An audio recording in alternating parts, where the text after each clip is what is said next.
அப்ப நானே நீங்க ரொம்ப அழகா தெரியுறீங்க. நல்லவங்களா இருக்கீங்க. நீங்கள் அனைவரும் அழகாய் தெரிகிறீர்கள். புன்னகைத்தால் இன்னும் அழகாய் தெரிவீர்கள் தான். ஆனால் எனக்கு ஒரு வேண்டுகோள் உங்களிடம். இன்று மட்டும் புன்னகையோடு நிறுத்தி விடாதீர்கள். புன்னகை என்பது சிரிப்பின் முதல் நிலை.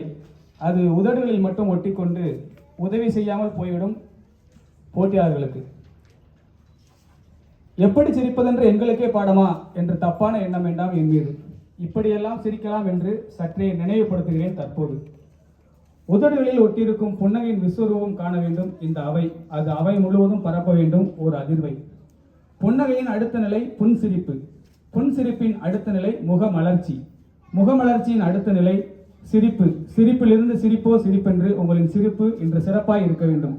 வாய்விட்டு சிரியுங்கள், வயிறு வலிக்க சிரியுங்கள், விழுந்து விழுந்து சிரியுங்கள், உடல் குலுங்க சிரியுங்கள், மனம் விட்டு சிரியுங்கள்.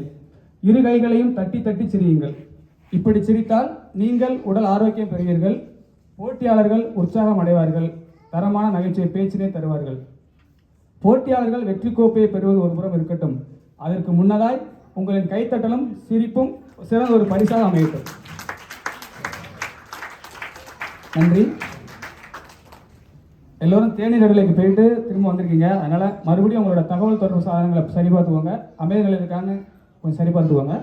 அப்படி இல்லைன்னா அதை அமைதி நிலைப்படுத்திக்கோங்க. பேச்சாளர்களுக்கு ஒரு அறிவிப்பு. மைக்கு எல்லா பேச்சாளர்களுக்கும்